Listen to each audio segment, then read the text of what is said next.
would think in a world where this many documentary crews go missing or get killed off by visiting creepy places that the profession would become, like, less popular.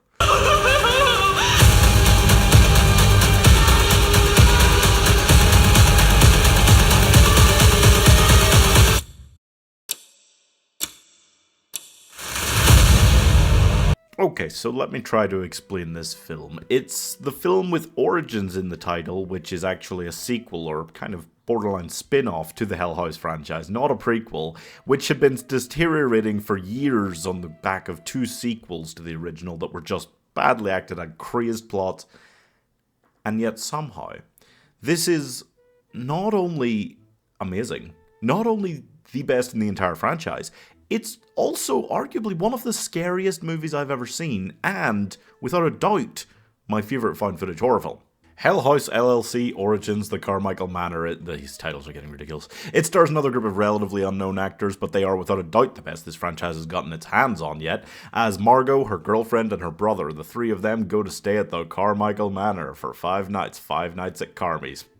They're going there to document the brutal, a history of crime that the place supposedly has, where a father murdered his daughter and wife, and also there's meant to be like all this ghost activity. It's meant to be very haunted, and yet they go anyway, just the 3 of them, and they don't, and the kind of documentary happening around this, like about what happened to them, freely admits right from the beginning of the film that they fucking died, because of course they did. Oh man. We get footage from the Carmichael family themselves back in the 1970s, some flashes to other people talking about the documentary as it goes on. They link the whole thing in with the Abaddon Hotel in many more ways than just having the same super creepy fucking clown in there.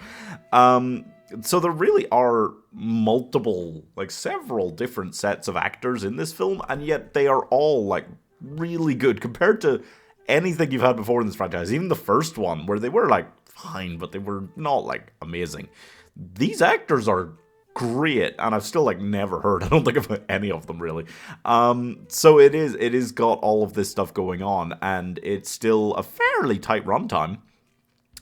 And that's what makes it so impressive, is it's fitting so many different bits in, and it is like an Origins film. It manages to do that and tell the origin of some of the bits around the Abaddon, and honestly, it ties all the lore in such a satisfying way. All the lore adds in this film, I was really into it, and I hated the lore of at least the last couple of films. Arguably even the first one, it was just more mysterious about it, didn't reveal that much, that's why I got away with it. So, that's really impressive. I mean, things like adding the lyrics to the 4 notes they always play on the piano in the other films, like, you wouldn't think that could be interesting or super creepy, and yet just is. I thought it was so creepy, so scary. So much of what they do is just so incredible. I mean, stop leaving cracked doors, guys. Horrible idea at all times. And stop leaving the clown room open. This room with these clowns just stand there and they just keep leaving it open. I'm like, well, no, I wouldn't do that. But yeah, there are so many scenes that are incredibly memorable, incredibly frightening. I mean, dear Lord. The remoteness of the location really helps make the whole thing just feel spine-tingling. Like, they set it up in such a... Again, it shouldn't work so effectively, but they set it up in such a... Yes, this manor it's got miles of forest around it, no neighbours. It's also got, like, beyond that miles of forest, there's, like, back roads. There's nothing along there for miles and miles more. It's like it's such an obvious thing to do, and yet it's so effective. This is not afraid of doing scares slightly differently. I mean, the scene where the girls go... The long shot of her, like, face just, like, staring down the hall at him. That shouldn't be as scary as it is, and yet, like, you think, oh, why is she just still there? It's so scary. Like, the pacing shadow along the hallway, nuts. Any scene with the clowns, oh my god, any scene with the clowns, like, just madness. Even the full daylight scene out in the forest. Dear Lord. And then, worst of all, that finale. Oh my god.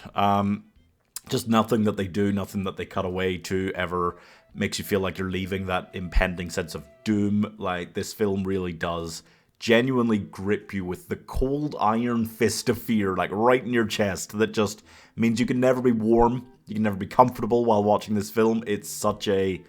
There's not a scene, I think that's a major thing, there's not a scene that takes you out of it, or that you could call, like, especially silly or goofy. For me, I thought all of the other films, even the first one, had that.